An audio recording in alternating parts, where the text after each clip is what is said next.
Hi there. So in this video, I'm just going to explain my whole digital painting process. My process boils down into 5 sections, which are referencing, line art, grayscale, color, and some final adjustments. So let's begin. Referencing. As most people do, the best way to get a drawing or a painting to be proportionate is to reference in real life sceneries, people, animals, and objects. What I do is go on Pinterest, IG model and brand pages, or just straight up Google. Now, on Pinterest, I go there to get a picture or a reference that I like, then save that picture or just open the image in new tab.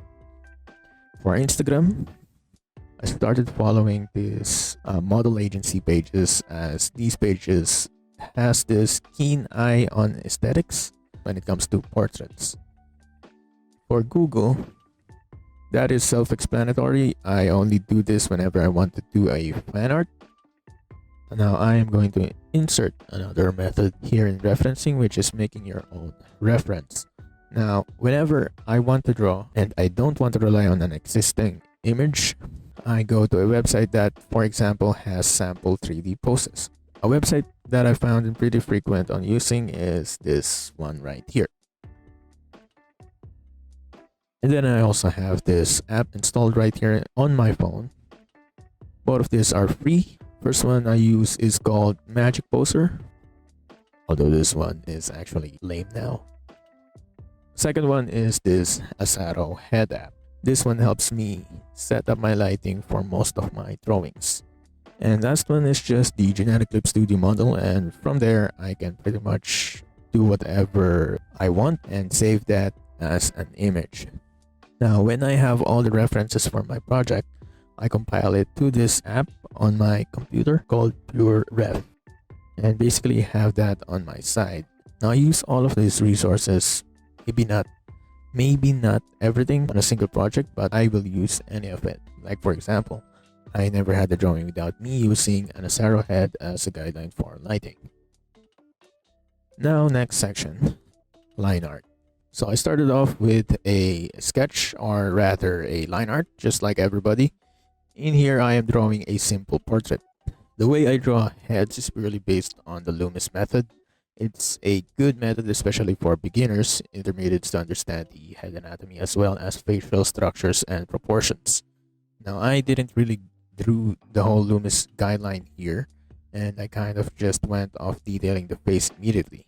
It's just that I have been drawing it for so many times, and I am now at a level where I can just see and eye the placements of those lines. Also, over at my side when I was drawing this is an Asaro head model.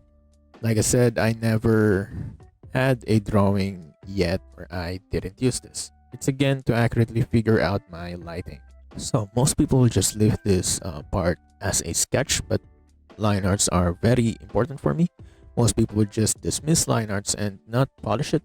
But for me, I find that I end up doing a lot of fixing in the process of painting when it comes to proportions, compositions, and anatomy. So having a polished sketch or a line art of what I want to paint puts me at 30% progression already. Now, I don't want her to just be facing in front, because to me that's kind of boring, considering that what I am drawing will be very simple and already very boring. I wanted that hint of dynamics, so I decided to do a simple pose but yet in a complex approach. I ended up putting her in this common pose where a person is facing on a different direction and just doing a head turn. I also decided to give her this elegant short hair that I have been seeing a lot on media lately.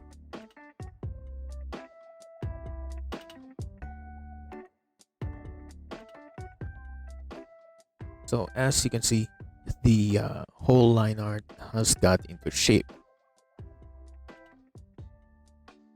Alright, grayscale.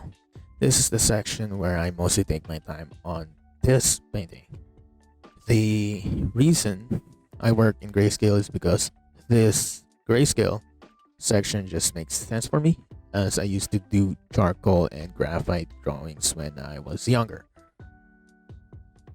The benefit of this is to be able to separate light and shadow and understand it easier. Figuring that out and make at least a decent job at executing these two elements can easily elevate any of my project. And also because in graphite and charcoal, you only have that black and white values.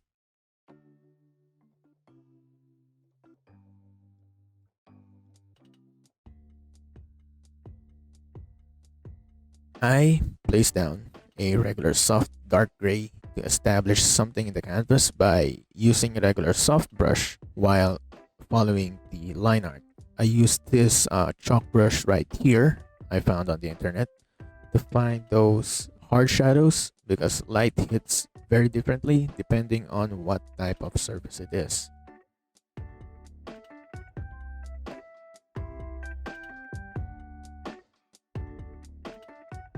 And I also use this brush right here to accentuate and for blocking parts of a drawing. For example, is blocking out the hair part. A simple round brush can also do a great job as a substitute for this brush. I basically just go back and forth with these three brushes here, and then occasionally I use a special textured brush if something that I am painting requires it.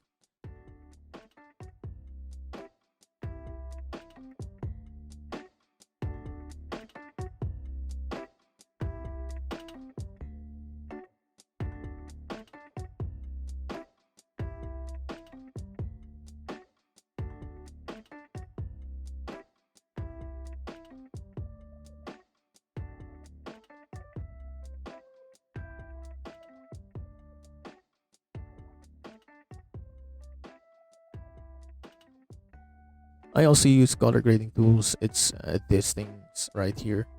Now the color tools are more beneficial later, but for now brightness, contrast, and curves are beneficial in this grayscale section.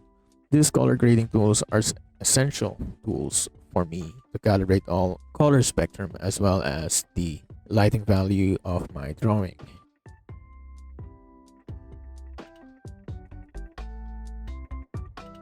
Going back to the drawing, I thought a simple, elegant attire would follow the theme. You can't really see it, but later on I will supplement the idea by giving her a simple jewelry.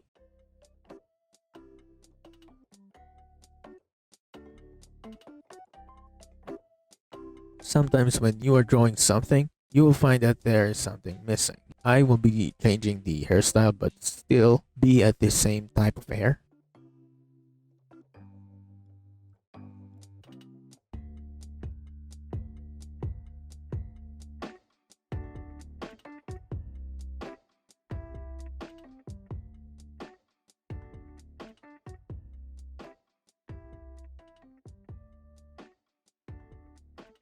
For detailing the face, I try my best to have the eyes be the center of attention.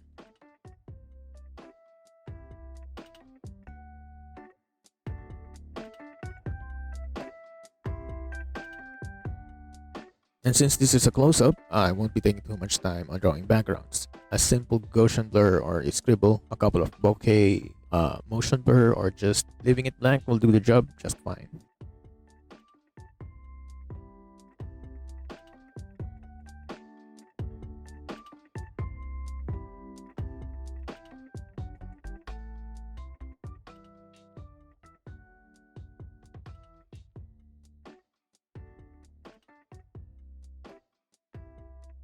So I am satisfied. It's now time for coloring. You can apply color to a grayscale by color dropping on a clipped layer and have it set to soft light. Then by calibrating the layer through these color grading tools, you can pretty much achieve every color. Since this is a portrait, I start by having blue as the base for the skin. Set a layer to soft light and have a desaturated dark orange, almost muted brown for my midtones so I can at least have a decent skin tone.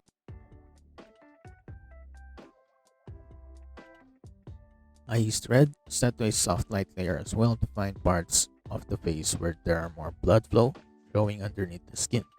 An example of this is the nose, the lips, the eye bags, or the ear.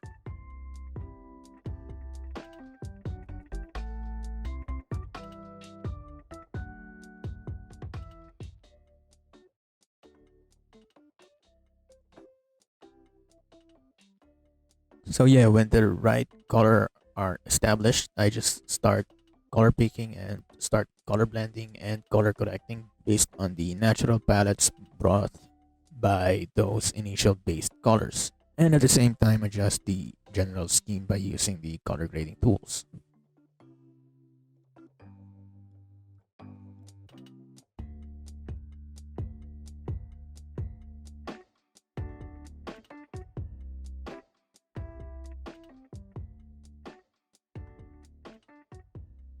Alright, almost done. Final adjustments.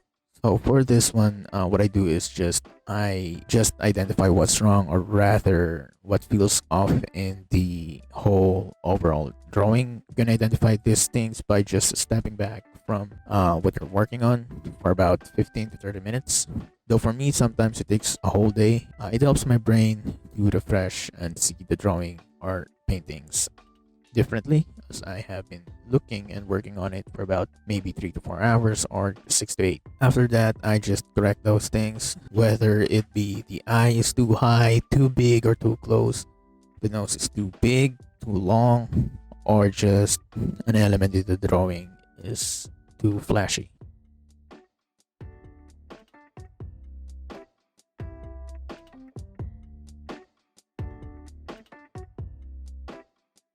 After all that final adjustment, I am basically done.